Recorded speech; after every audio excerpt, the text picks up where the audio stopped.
लोग मानसिक पीड़ित रहते हैं।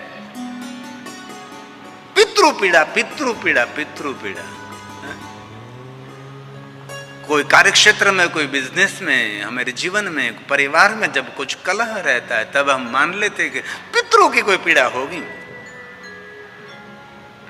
तो आचार्यों के पास हम जाते हैं तो पितृ तृप्ति के लिए कुछ विधि बताएंगे, ये पूजा करो, ये यज्ञ करो।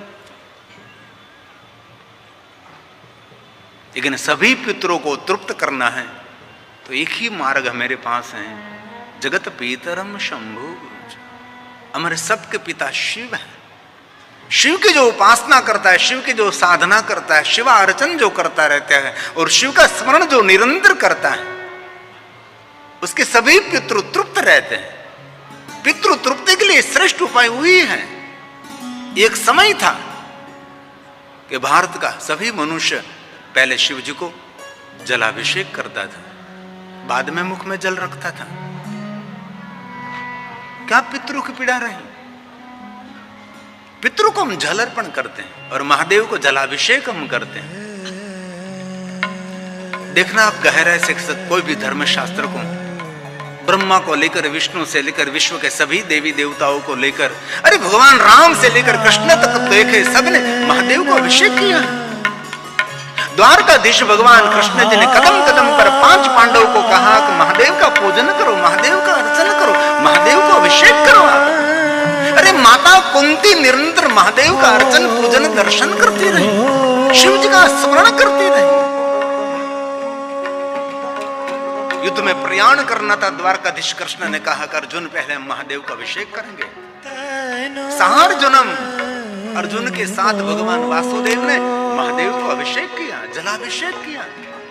लेकिन बहुत लोग भूल गए, भगवान महादेव को अभिषेक करे, भगवान महादेव के दर्शन के लिए, भगवान महादेव के अर्चन के लिए छोड़ दिया। दिल से कहते हैं आपको जब समय मिले तब भगवान महादेव को जलाभिषेक करें।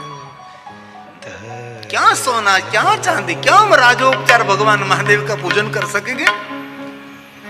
राजा महाराज जो ठाठ माठ से महादेव का पूजन करते थे, सोना चांदी हीरे मोती महादेव को अर्पण करते थे, जिनको हम राजोपचार पूजा कहते थे।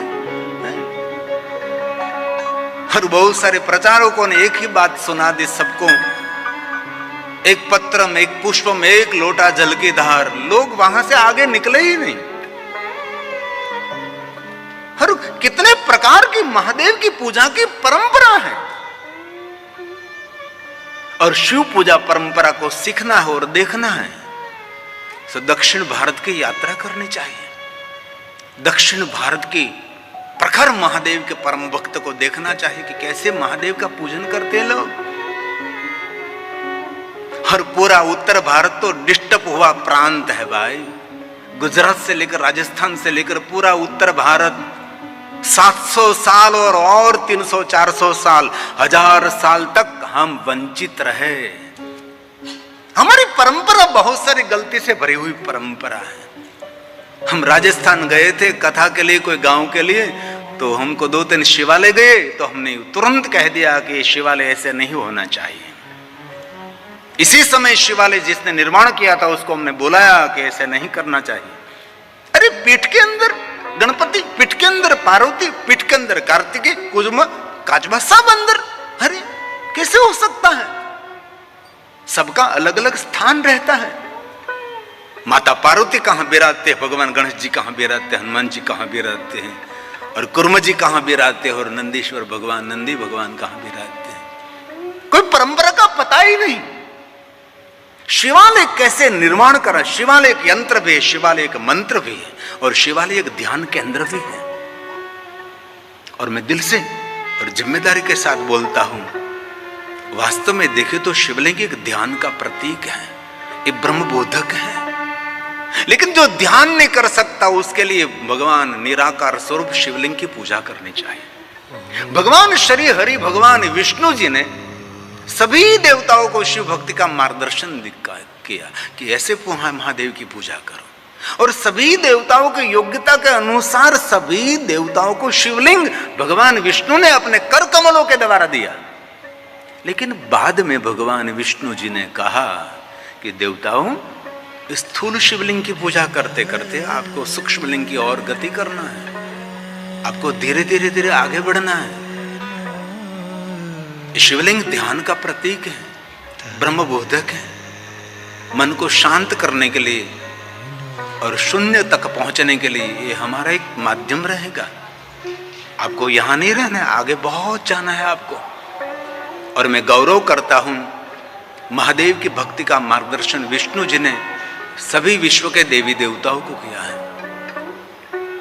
कोई भी ऋषि मुनियों की कथा आप देखिए, सभी ऋषि मुनियों ने महादेव का पूजन अर्चन दर्शन किया है, शिव का ही पूजन किया। कोई भी देवताओं को देखा आप।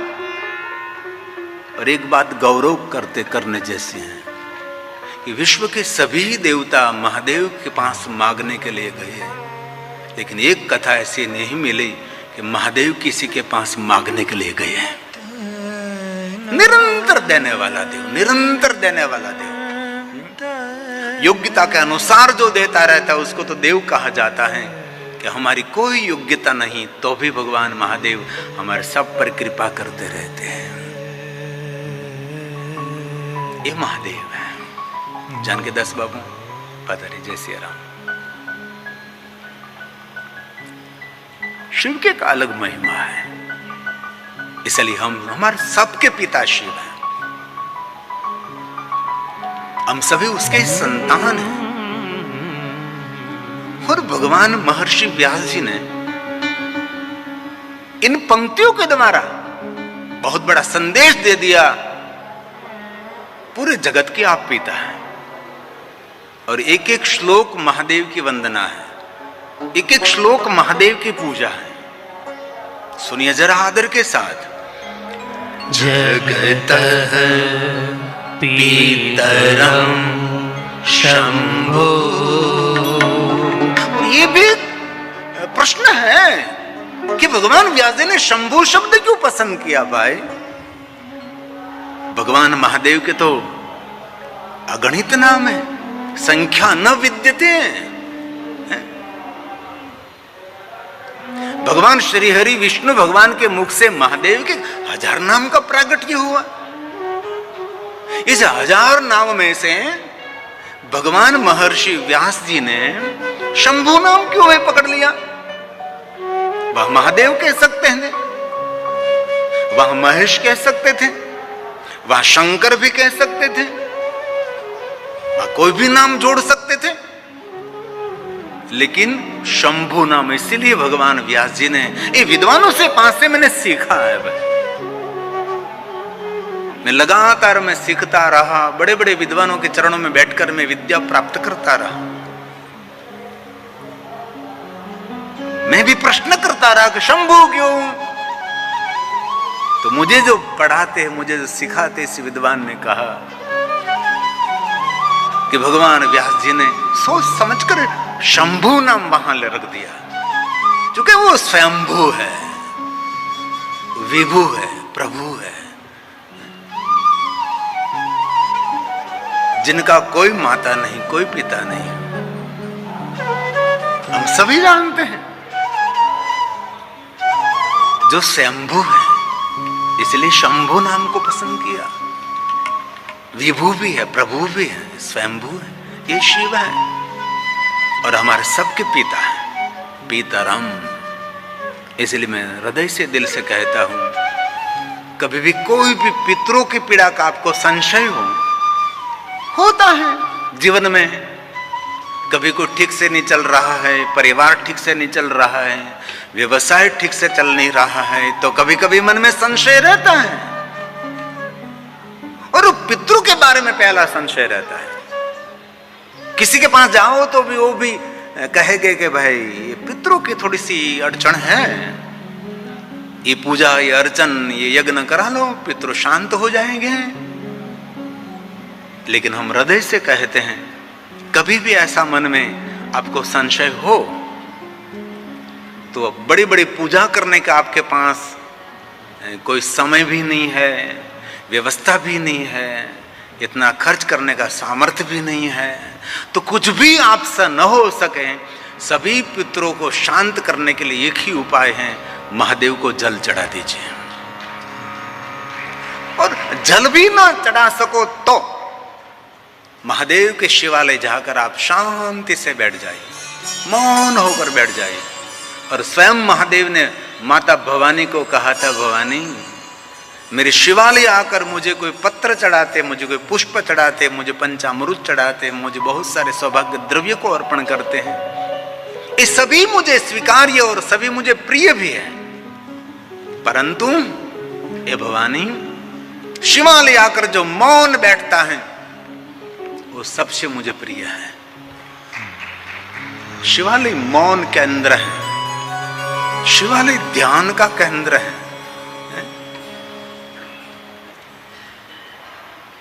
इसलिए आपसे कुछ भी ना हो सके, शिवालय जाकर, और शिवालय में कहीं बैठने की व्यवस्था न हो तो शिवालय के परिसर में, आसपास में कहीं भी,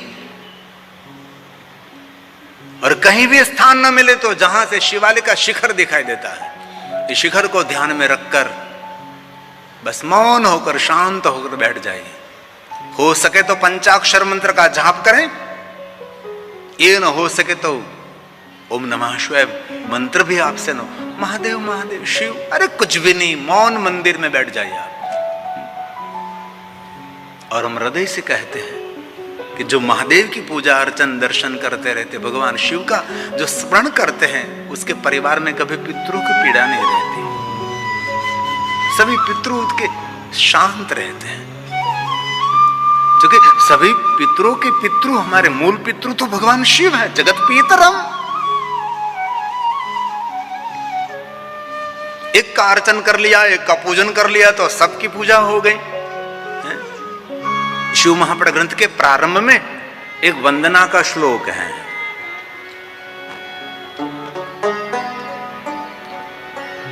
एक एक शब्द महादेव की उपासना है, एक एक शब्द शिव का आराधन है। और बहुत समय के बाद इस ग्रंथ को लोकप्रियता मिली। हम बहुत उम्र में छोटे थे, तब हम इधर उधर भागते फिरते रहते थे, कहीं शिव कथा सुनने का अवसर मिले, कहीं कोई महादेव के बारे में बोले। और आज से 30-35 साल पहले कोई शिवालय में आता भी नहीं था भाई। हम सोमनाथ जाकर अंदर बैठते थे, त्र्यंबकेश्वर में जाकर वहां बैठते थे अंदर। अरे महाकालेश्वर में तो ऐसे ही जाते थे हम लोग, कहीं कोई महादेव की महिमा गाने वाला कहीं नहीं दिखाई देता था। और बहुत छोटी उम्र में हमने देखा, एक बार नाम सुन लिया हमारे सुरनगर भावनगर दयागिरी बापू का, हम दौड़ते दौड़ते उसको सुनने के लिए गए और इतना आनंद मिल गया। बाद में एक महिपत गिरी जी थे, वो शिव महापुराण कथा गाते थे। एक हमारे गारीधर के गिरी बापू थे, हरदेव गिरी जी, वो शिव महापुराण कथा गाते थे।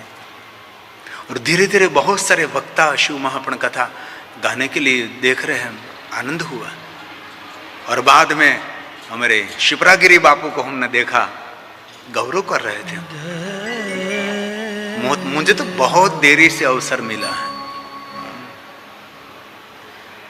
जब हमने कथा क्षेत्र में प्रवेश किया, तब हमारी आस्था टीवी में किसी की भी शिव महापुराण कथा नहीं आती थी। आज सभी भागवताचार्य महादेव की कथा गाने लगे हैं। ये हमारे लिए गौरव की बात है।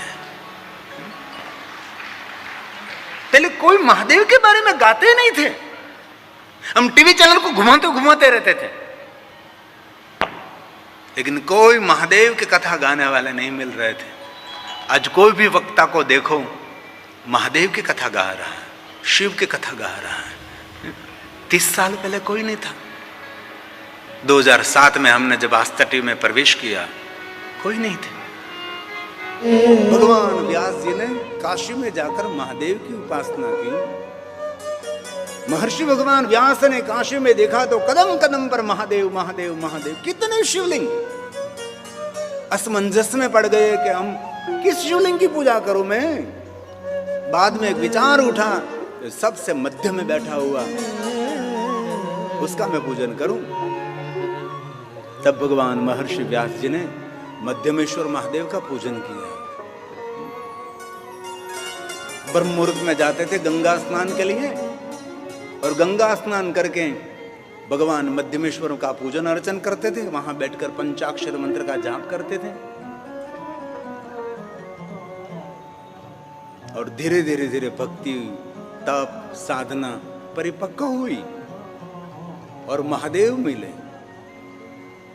और स्वयं महादेव ने कहा कि व्यास, अब क्या करना चाहते हैं मुझे पता है। और भगवान महादेव ने महर्षि भगवान वेद व्यास जी को वचन दिया है कि व्यास, मैं वचन देता हूं, वरदान देता हूं, आप पुराणों का विस्तार करना चाहते हैं, वेद विस्तार करना चाहते हैं, कुछ सरल करना चाहते हैं।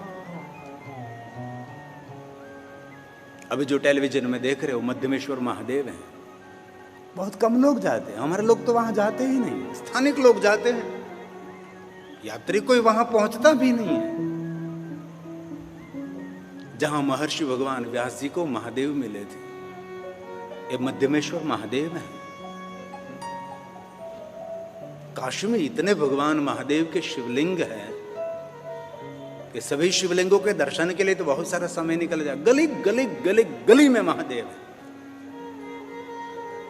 यह मध्यमेश्वर महादेव, जहां महादेव भगवान व्यास जी को मिले थे, वहां जिनका दर्शन हुआ था, वहां से सब कुछ स्फुरित हुआ। इसलिए भगवान व्यास को नमस्कार करते हैं। नमोस्तुते, नमोस्तुते व्यास विशाल बुद्धे, फुल्लार विंदायत पत्र नेत्र, येन त्वया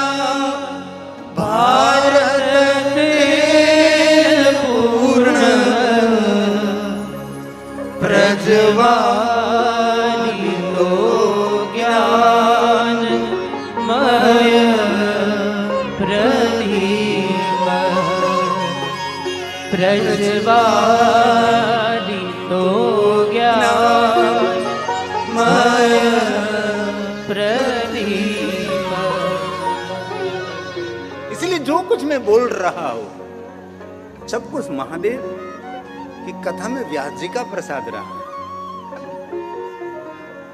महर्षि भगवान व्यास ने सब कुछ गाया, शरणागति स्वीकार ली। न तवे तदवर्णीय महे, मैं आपकी महिमा संपूर्ण नहीं गा सकता। कौन गा सकता है? कोई नहीं। ब्रह्मा ने स्वयं ने कह दिया, स्वयं श्री हरि ने भी कह दिया, विश्व के देवी देवताओं ने कह दिया, नान्तम देवा विजानन्ति। कोई देवता महादेव की महिमा संपूर्ण पूर्ण नहीं गा सकता। हर कोई के 9 दिन में शिव कथा पूर्ण, अरे 9 दिन क्या, 9 जन्म में भी, 9 युग में भी पूर्ण नहीं होगी। ये महादेव की कथा है। सिर्फ 7 दिन, सिर्फ 9 दिन हम महादेव को याद करते हैं। और एक बात याद रखना आप सभी, अब जरूर वालेनाथ महादेव के सानिध्य में तो बैठे हैं, हम संतों के सानिध्य में बैठे हैं, लेकिन जब हम कथा में बैठते हैं ना, तब ऐसा अनुभव करना चाहिए कि हम भगवान महादेव की गोद में बैठे हैं। जैसे एक बच्चा मां की गोद में बैठता है, सुरक्षित निर्भय होकर रहता है, आज हम महादेव की गोद में बैठे हैं। अभी दूसरा व्यक्ति हमारी प्रशंसा करे न करे, क्या लेना देना यार। कभी कभी हम स्वयं हमारी की स्व प्रशंसा करेंगे, कृतार्थम कृतार्थम, आज मैं कृतार्थ हूं, आज मैं कृतार्थ हूं। कितने काम काज व्यवसाय को छोड़कर आज मैं 3 घंटे महादेव की कथा सुन रहा हूं। अपने स्वयं के लिए गौरव करें, कृतार्थ हूं। हमारी पीठ थपथपाए के शाबाश। कितने काम काज परिवार को छोड़कर 3 घंटे में कथा सुन रहा हूं, अपना गौरव करें। शिव कथा समझना और समझाना दोनों कठिन है। साधना पूजा अर्चन से भरा हुआ ग्रंथ है, विधि विधान से भरा हुआ ग्रंथ है। इसमें लौकिक कथा बहुत कम, नहिवत समझो। ये तो लोग भोग्य बनाने के लिए हमारे मूर्धन्य वक्ता प्रयास करते हैं, ताकि शिव कथा को लोग भोग्य बनाना कोई सरल बात नहीं है, बहुत कठिन है। बाहर से कुछ लाकर, कुछ अन्य पुराणों का सहयोग लेकर लोग भोग्य बनाई जाती है, लेकिन ये कथा बहुत कठिन है। इतना सरल नहीं है कि आप समझ सको, लेकिन समझे न समझे भगवान महादेव की श्रेष्ठ महिमा है। शिव जी का कोई भी स्तोत्र हो, उसका अर्थ आपके समझ में आवे न आवे, लेकिन ये कथा सुनने मात्र से, स्तोत्र स्तवन सुनने मात्र से पुण्य देने वाला है, कर्ण रसायन है। भद्रम कर्णे विष्णुयाम देवा, सुनते रहो, बस सुनते रहो। श्रेष्ठ बात सुनना वो भी एक सद्गुण है। अच्छी अच्छी बात सुनने का अवसर मिले, वो भी परमात्मा की कृपा है। भद्रं कर्णेभिः शृणुयाम देवा, भद्रं पश्येमाक्षभिर्यजत्राः, स्थिरैरङ्गे स्तुष्ट्वा गुंसस्तनोभिर्व्यशेमहि देवहितं यदायुः भद्रं कर्णेभिः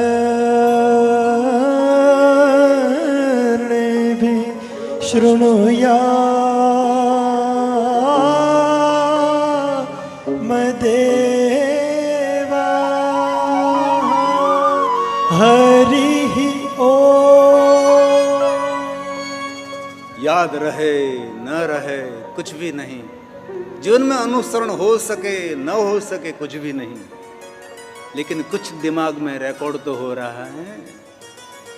कुछ याद रहे कुछ न भी याद रहे, कुछ अनुसरण में उतरे न उतरे कोई बात नहीं, लेकिन कम से कम 3 घंटे महादेव की बात सुन तो रहे हैं, शंकर भगवान की बात को हम सुन रहे हैं। इसीलिए दुनिया में सभी असमर्थ हैं। हम कैसे कह सकते हैं कि मैं समर्थ हूं?